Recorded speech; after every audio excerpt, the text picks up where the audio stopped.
Ovarian ক্যান্সারটা কি জানার আগে আমি বলতে চাই ওভারিটা কি। ওভারি হচ্ছে মহিলাদের প্রজননতন্ত্রের জন্য অন্যতম গুরুত্বপূর্ণ একটি অঙ্গ, যার প্রধান কাজ হচ্ছে ওভারিয়ান হরমোন যেরকম এস্ট্রোজেন, প্রজেস্টেরন তৈরি করা, ডিম্বাণু তৈরি করা। তো ওভারের কোষগুলো যদি কোনো কারণে অস্বাভাবিকভাবে অথবা অনিয়ন্ত্রিতভাবে বেড়ে উঠে টিউমারে পরিণত হয় অথবা পরবর্তীতে সেটা ক্যান্সারের রূপ নেয়, তখন তাকে আমরা বলি ওভারিয়ান বা ডিম্বাশয়ের ক্যান্সার। ওভারির ক্যান্সারের অন্যতম ঝুঁকির মধ্যে থাকে যারা বয়স্ক মহিলা। দেখা যায় 50 বছর বা তার অধিক বয়সের মহিলারা প্রধানত ঝুঁকির মধ্যে থাকে। তবে germ sell tumours of ovary এগুলো সাধারণত কম বয়স্ক মেয়েদের হয়ে থাকে।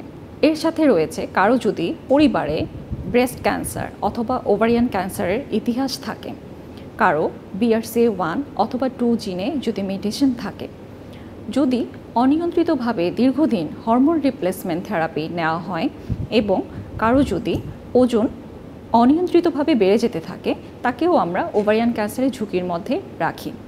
মেয়েদের ক্ষেত্রে অনেক সময় দেখা যায় দীর্ঘদিন পর্যন্ত ইচ্ছাকৃতভাবে সন্তান না নেওয়া অথবা প্রথম সন্তানের বয়স যদি দেরিতে হয়, সেটাও ওভারিয়ান ক্যান্সারের অন্যতম কারণ। ওভারিয়ান ক্যান্সারের লক্ষণগুলো খুবই ভেগ ধরনের থাকে। রোগী প্রথমে বুঝতেই পারে না যে এটা কোনো ক্যান্সারের লক্ষণ হতে পারে। প্রথম দিকে দেখা যায় রোগী তলপেটে অস্বস্তি অনুভব করছে অথবা খুবই সামান্য ব্যথা অনুভব করতে পারে। রোগীর হজমে সমস্যা হতে পারে। অনেক সময় দেখা যায় অল্প কিছু খেলেই রোগী ফিল করে যে তার পেটটা ভরে গিয়েছে এবং হঠাৎ করে যদি দেখা যায় যে তার দীর্ঘদিনের মলত্যাগের অভ্যাসটা পরিবর্তন হয়ে গিয়েছে অথবা কোমরে ব্যথা অনুভব হচ্ছে।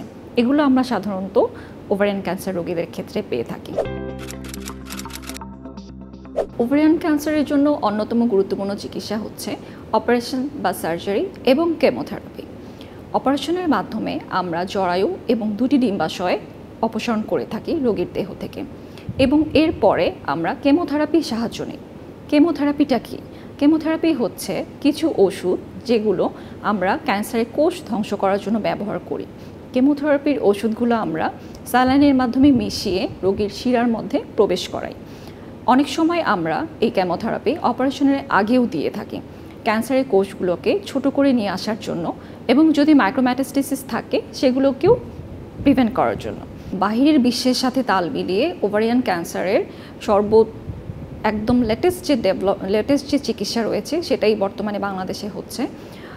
বর্তমানে অপারেশন এবং চিকিৎসা দুটোরই সাহায্য ওভারিয়ান ক্যান্সারের ক্ষেত্রে নেওয়া হয় এবং হচ্ছে যে শুধু কেমোথেরাপি না, কেমোথেরাপির পরবর্তীতে আমরা হচ্ছে টার্গেটেড থেরাপি এবং কিছু কিছু ক্ষেত্রে আমরা ইমিউনোথেরাপি পর্যন্ত ব্যবহার করে থাকি।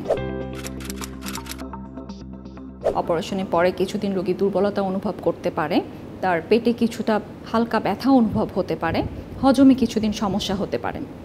কেমোথেরাপি দেওয়ার পরে দেখা যায় রোগীরা কিছুদিন পর্যন্ত দুর্বলতা অনুভব করছেন, তার হাতে এবং পায়ে সূচ ফোটার মতো ঝিনঝি অনুভব হতে পারে, তার চুল পড়ে যেতে পারে, বমি বমি ভাব অথবা বমি হতে পারে, অনেক সময় হজমের সমস্যা হতে পারে। ওভারিয়ান ক্যান্সারের জন্য আমরা যে অপারেশনটা করে থাকি টোটাল হিস্টেরেক্টমি এবং বায়োল্যাটারাল সালফিঙ্গো ওফারেক্টমি, এর মানে হচ্ছে আমরা জরায়ুটা পুরোপুরি ফেলে দিচ্ছি, এর সাথে সাথে ডিম্বাশয় দুটোও ফেলে দিচ্ছি। তার মানে রোগী পরবর্তীতে আর সন্তান ধারণ ক্ষমতা তার হারিয়ে ফেলছেন। তো এক্ষেত্রে আমাদের যেটা খেয়াল রাখতে হবে, যদি রোগীর পরবর্তীতে সন্তান ধারণ করতে চান সেক্ষেত্রে তাকে আগে থেকে অপারেশনের আগেই তাকে ওভারিয়ান ক্রায়োপ্রিজারভেশন বা ওসাইট প্রিজারভেশন আমরা বলে থাকি, এটা সাহায্য নিতে হবে।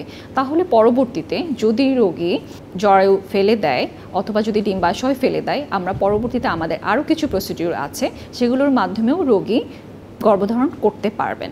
এবং কেমোথেরাপি নেওয়ার ক্ষেত্রেও এই একই জিনিসই প্রযোজ্য। রোগীকে আগে অবশ্যই আমাদেরকে ওভারিয়ান ক্রায়োপ্রিজারভেশন বা ওসাইট প্রিজারভেশন করে রাখতে হবে।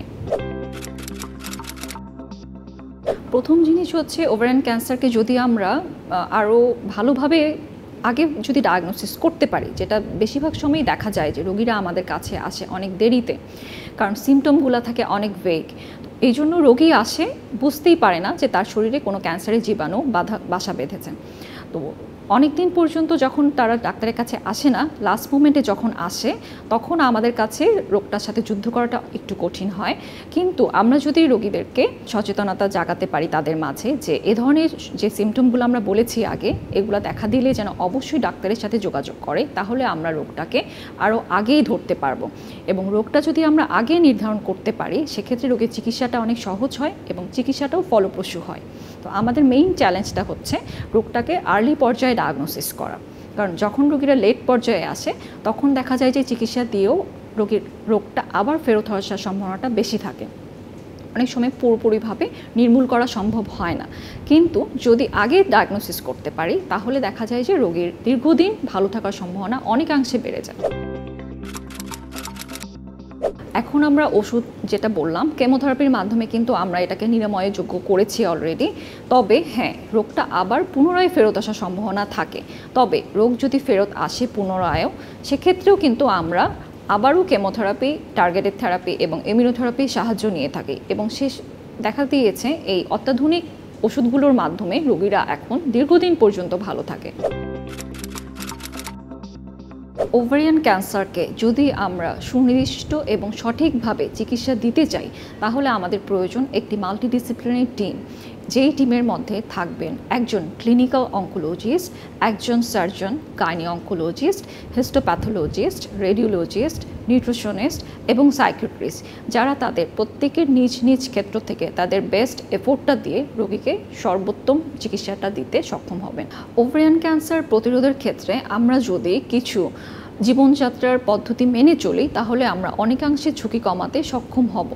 যদি আমরা সুষম এবং নিয়ন্ত্রিত খাবার খাই, প্রতিদিন পর্যাপ্ত পরিমাণে ব্যায়াম করি, মদ্যপান এবং ধূমপানের অভ্যাস পরিহার করি এবং ওজনটাকে নিয়ন্ত্রণে রাখার চেষ্টা করি এবং নিয়মিত ফলো আপে থাকি ডাক্তারের, তাহলে আমরা অনেকাংশেই ক্যান্সারের ঝুঁকিগুলো কমাতে সক্ষম হব।